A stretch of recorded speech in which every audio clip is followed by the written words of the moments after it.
Hello, hello! Bon matin tout le monde, je suis contente de vous retrouver. Donc, on est déjà rendu à la moitié. Ça fait déjà 15 jours qu'on a débuté. Je suis vraiment excitée de vous souhaiter la bienvenue à cette deuxième partie qui est, fun fact, lorsque j'ai enregistré la première partie, je sortais d'une grippe, ma voix était scrap. Vous allez voir, l'énergie n'est pas pareille, mais la direction, l'angle dans lequel on aborde la suite va être différent aussi. Je trouve ça un superbe timing, le fait que justement la première partie a été enregistrée alors que je sortais justement du fait que j'étais malade, l'énergie est complètement différente et là, c'est une nouvelle énergie complètement. Donc, on peut dire ça comme un air un peu plus facilité. Donc, on rentre vraiment dans le vif du sujet.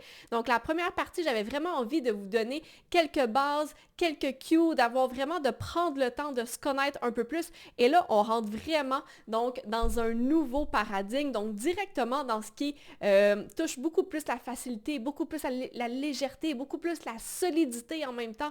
Donc, c'est vraiment ça qu'on va venir aborder aujourd'hui, mais plus précisément. Donc, la leçon numéro 16 que je veux vraiment que vous compreniez, c'est que pour pouvoir expérimenter plus de facilité dans notre vie, mais aussi dans nos relations, parce qu'on sait que ça prend vraiment une grande partie dans notre vie.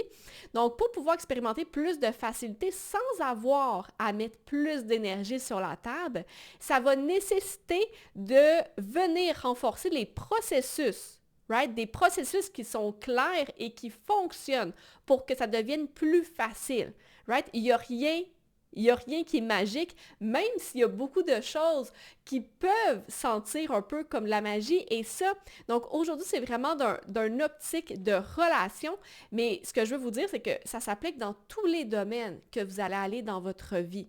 Okay? Pour expérimenter plus de facilité, sans avoir à mettre plus d'énergie, on doit se baser sur des processus qui sont clairs, définis et qui fonctionnent. On ne peut pas juste avancer à tâtons parce que sinon, of course, ça va nous demander plus d'énergie.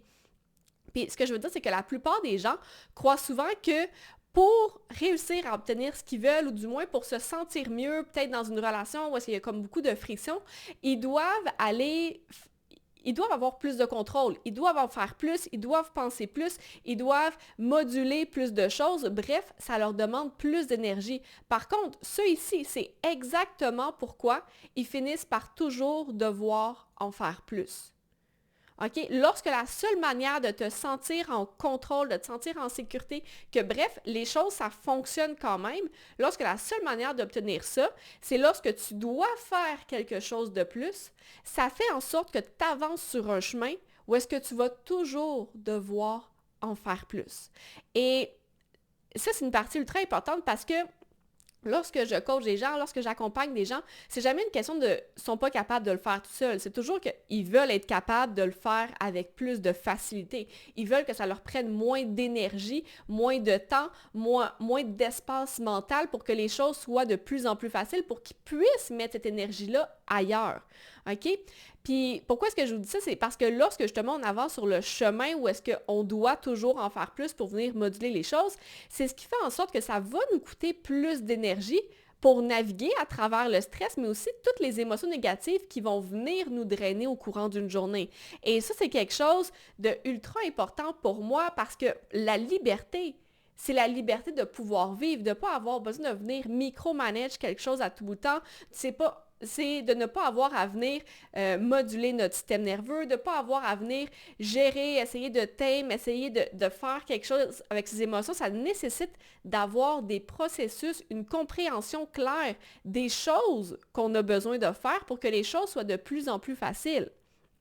Parce que sinon, en tout cas pour moi, j'ai l'impression qu'on se sent pris lorsqu'on doit toujours faire quelque chose pour que les choses fonctionnent. Hein? C'est comme avoir une business où est-ce qu'on est prisonnier de sa business, qu'on doit toujours travailler, toujours en faire plus, que la business a grossi, mais qu'on doit mettre plus d'action. Je veux dire, c'est pas pour ça qu'à la base, on voulait une business, au même titre qu'à la base, quand on veut des relations, c'est pour connecter à un niveau qui est profond avec les gens, right? C'est pas pour avoir à contrôler des choses puis d'être toujours en contrôle, c'est pour avoir du plaisir, pour être fulfill, pour être nourri, puis pour apporter quelque chose à l'autre personne dans la relation en même temps. Right? Donc, quand que je disais Justement, lorsqu'on doit toujours en faire plus, on finit par se sentir pris là-dedans. Pourquoi? Parce que les habiletés qu'on a bâties ne nous permettent pas de nous faciliter la vie. C'est pas qu'on n'avait pas d'habiletés, on en avait. Ces habiletés-là nous permettaient d'avancer, oui, mais pas de venir nous supporter pour rendre les choses plus faciles. Et c'est quelque chose de ultra important à comprendre ici. Si on a toujours fonctionné d'une manière pour avancer, on ne peut pas juste changer 2-3 choses puis penser que les choses vont changer par elles-mêmes. On doit revisiter la fondation. Qu'est-ce qui nous supporte en arrière? Et c'est ça qui va faire en sorte que les choses vont pouvoir changer à travers ça. Et avoir une fondation solide, c'est exactement ça qui fait en sorte qu'on va avoir besoin de moins en moins d'énergie pour faire face à nos émotions. Puis à pouvoir naviguer comme de manière facile à travers nos relations. C'est pas du contrôle, c'est pas de la magie, puis c'est pas non plus du laisser aller.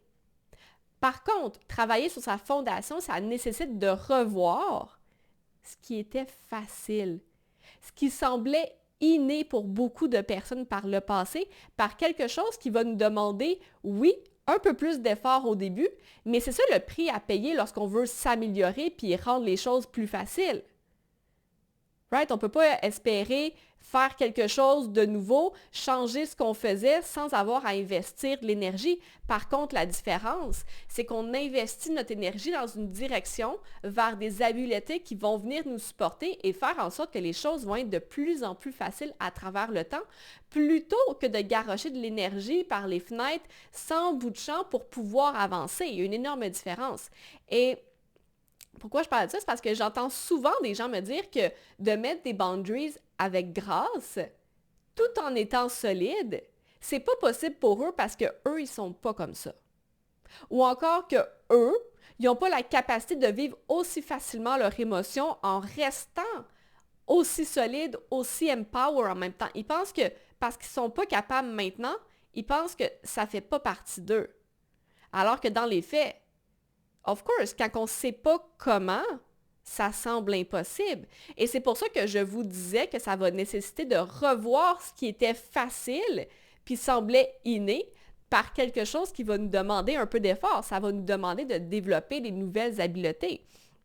Et ces exemples-là que je vous disais, c'est souvent des exemples parce que les gens imaginent que c'est juste quelque chose d'inné. Ou encore que s'ils ne sont pas capables de l'incarner, c'est juste parce qu'ils doivent changer leur mindset. Mais il y a quelque chose de tellement plus grand, plus large que juste une question de mindset. Et c'est pas juste une question de mindset, parce que juste une question de mindset, on va rester, oui, en périphérie, oui, ça l'aide, oui, je travaille au niveau du mindset, oui, je pense que travailler avec l'esprit, c'est ultra important. Par contre, dans ce cas-là, on parle que c'est une question de développer des nouvelles habiletés. C'est pas juste changer le mindset. Oui, le mindset, il y a une partie, mais c'est avant tout de développer des nouvelles habiletés, donc de venir renforcer quelque chose qui n'était pas existant ou du moins qu'on ne savait pas comment aller chercher. Donc, comme j'ai tantôt, of course, c'est pas inné, donc ça peut sembler impossible. C'est pas magique non plus. Même si ça va sembler magique d'un point de vue extérieur pour les autres, puis même si lorsqu'on va l'expérimenter, il y a toujours un moment où même moi, je suis comme « Wow, c'est comme de la magie, c'est le fun, c'est si simple, ça se fait juste tout simplement. » Mais c'est normal. C'est normal parce qu'il y a des processus derrière qui m'ont permis de bâtir cette simplicité-là. Right? Mais pour tout ça, on doit savoir où est-ce qu'on doit mettre notre focus en premier. Parce que où est-ce qu'on va mettre notre focus? C'est là que les actions vont suivre. Donc, est-ce que je mets mon focus à la bonne place pour venir renforcer les bonnes habiletés? Et ça, je fais toujours la référence à tout le monde. Vous avez sûrement un domaine où est-ce que vous avez mis beaucoup d'énergie, beaucoup de temps, que vous avez appris à le peaufiner, que ce soit un domaine artistique, un domaine sportif. C'est quoi vos hobbies, vos talents dans la vie? Ou est-ce qu'il y a probablement un moment ou un autre, quelqu'un qui vous a regardé et qui vous a dit « Ah ouais, mais toi, t'es chanceux, toi, tu l'as eu facile, toi, c'est inné, toi, c'est facile pour toi. » Alors que si vous pensez à votre domaine, vous avez tous conscience du travail que vous avez fait. mais non seulement du travail que vous avez fait, mais vous avez conscience de tous les steps que vous avez marché, que vous avez renforcé pour vous amener à cette facilité-là. Si vous y pensez au début, est-ce que c'était aussi facile? Bien, c'est sûr que non, puis vous ne pouviez pas atteindre le même niveau que vous pouvez atteindre aujourd'hui. Mais lorsqu'on parle de justement de facilité relationnelle, au même titre que de facilité émotionnelle, c'est quelque chose qui se peaufine à travers le temps, à travers justement les habiletés qu'on a bâties derrière. Mais souvent, la chose la plus difficile lorsqu'on parle de ça, c'est que les gens ont de la difficulté à regarder où est-ce que ça va être le plus utile de mettre mon énergie, de mettre mon focus. Et c'est là qu'ils se mettent à perdre de l'énergie un petit peu à gauche puis à droite en essayant. C'est pas que c'est pas bon, c'est juste que si vous voulez que ça prenne moins d'énergie, il va falloir être plus efficace pour mettre le focus et l'énergie uniquement à la bonne place. Je suis curieuse de vous entendre. Dites-moi dans les commentaires si vous avez, c'est quel domaine pour vous que c'est ultra facile, que les gens vous regardent et sont comme « Ah ben oui, facile pour toi, t'es chanceux. » Donc, je veux vraiment ouvrir la discussion là-dessus. Qu'est-ce qui est facile pour vous que c'est juste effortless? J'ai hâte de vous entendre.